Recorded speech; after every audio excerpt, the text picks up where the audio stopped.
Robert Sapolsky, Why Zebras Don't Get Ulcers, The Acclaimed Guide to Stress, Stress-Related Diseases, and Coping.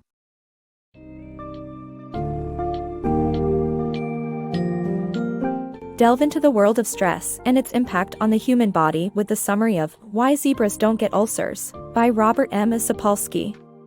Explore the evolutionary roots of stress and how our modern lifestyle has amplified its negative effects on our health. Understand the intricate workings of our autonomic nervous system, blood vessels, and hormonal balances, which play essential roles in dealing with stress. The book also sheds light on the relationship between stress and depression, its impact on our sexual performance, and strategies to cope with this pervasive phenomenon.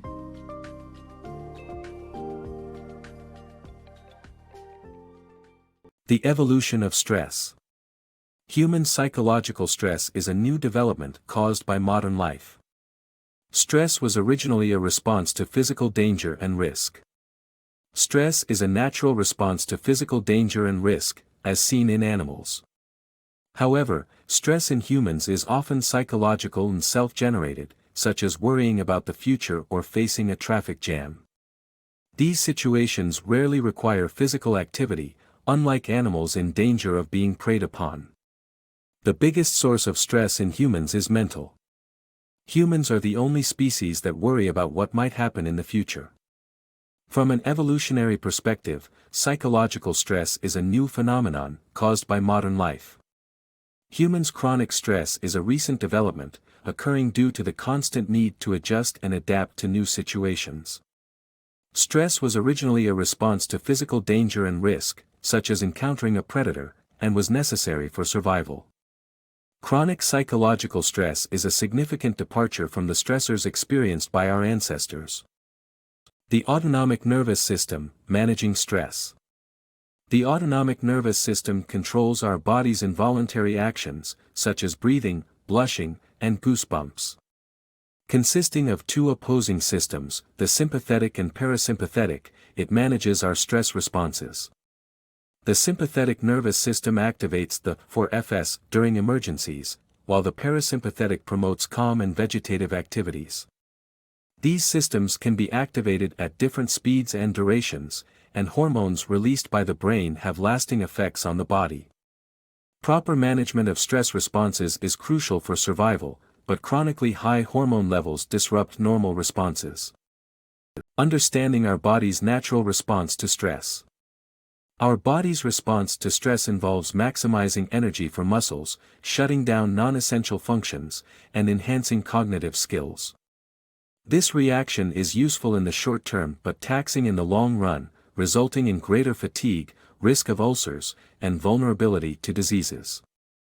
The deadly effect of stress on your body. When you're stressed, the muscles around the walls of your veins tighten, affecting the blood flow in your body.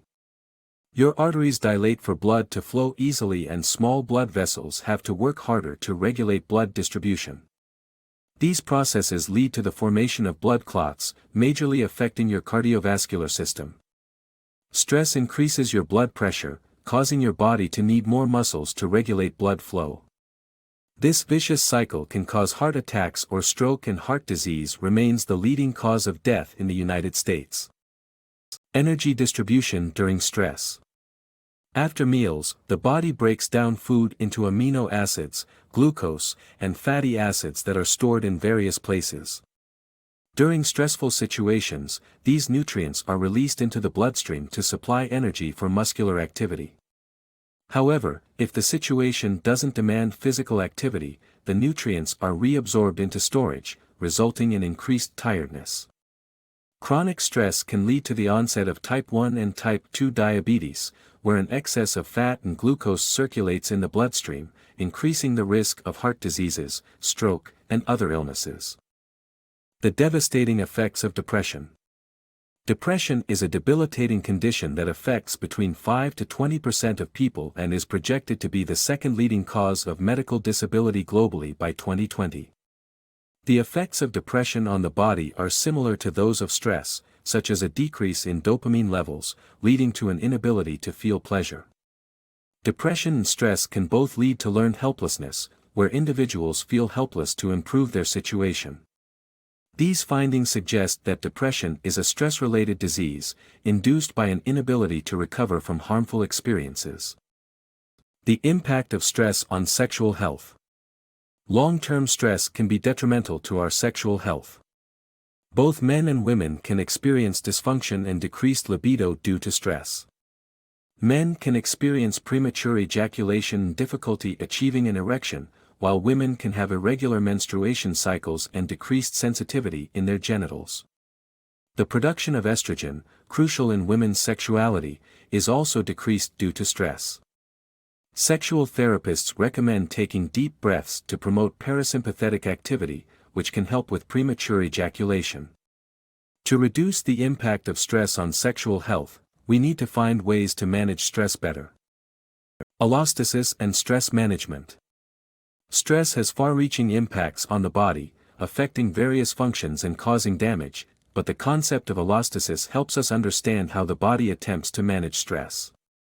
Unlike the previous belief that the body can be adjusted through local corrections, allostasis explains that the body is a complex system where adjustments occur through various locations. Achieving allostatic balance is not easy, especially during high stress levels, as hormones flood the body, making it challenging to balance various functions, which can result in damaging effects. Consequently, stress can disrupt memory, sleeping patterns, eating habits, immunity, addiction, and aging. Coping with stress. To manage stress, one must either take the reins or seek social support. Both approaches have a positive impact on a person's well-being. In nursing homes, giving residents responsibilities helps decrease mortality rates. Solving tasks independently reduces stress levels, whereas relying on others to help increases stress. It's essential to distinguish between stressors that we can solve through action and those we cannot, requiring a change in perception. Offering and receiving social support from loved ones significantly helps lower stress levels and reduce the risk of stress-induced illnesses. The harsh reality of chronic stress. Poverty's endurance on physical and mental stress. Stress is often caused by isolated incidents such as fleeing predators and pre-exam anxiety. However, poverty is a widespread stressor that endures even after one is out of poverty. Physical and mental stressors are associated with poverty since poor people often work physically demanding jobs with low job security. Due to their financial situation, poor people have less control over their work situation, which causes high levels of stress. They also have fewer opportunities to relieve stress due to the lack of spare money for leisure activities.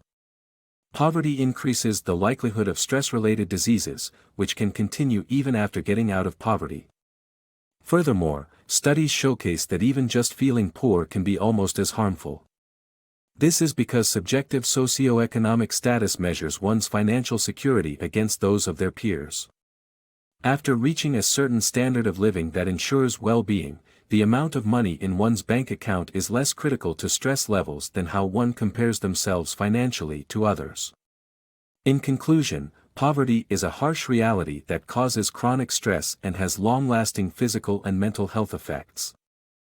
The link between social capital, inequality, and health.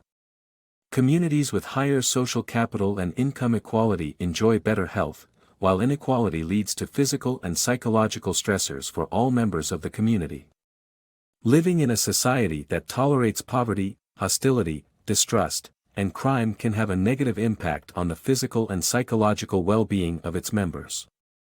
In particular, income inequality causes the overall health of community members to decline. A community's degree of income equality is directly proportional to its mortality rate, spanning all ages and races at the local and regional levels. On the other hand, communities with high social capital tend to have better health, equity, and diffusion of health information. Social capital, similar to financial capital, refers to the resources you can draw upon in times of trouble, like having friendly neighbors who can babysit for you when you need to work overtime.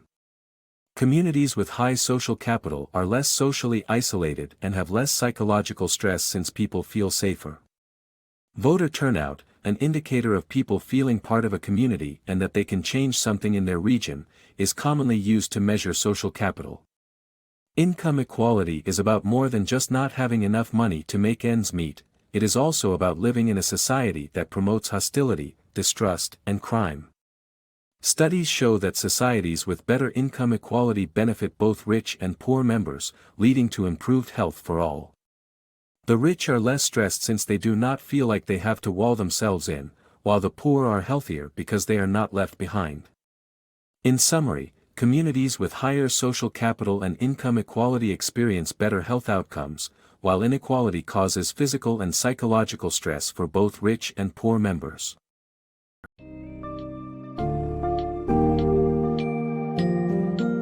In conclusion, Why Zebras Don't Get Ulcers educates readers on the wide-ranging effects of stress on our lives and health.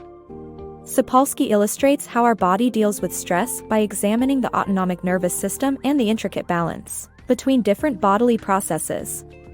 The book offers insights into the links between stress, depression, and sexual health, as well as the role of socioeconomic factors, such as poverty and inequality, in perpetuating stress. Furthermore, the book suggests constructive coping mechanisms and the importance of social support in alleviating this scourge of modern life.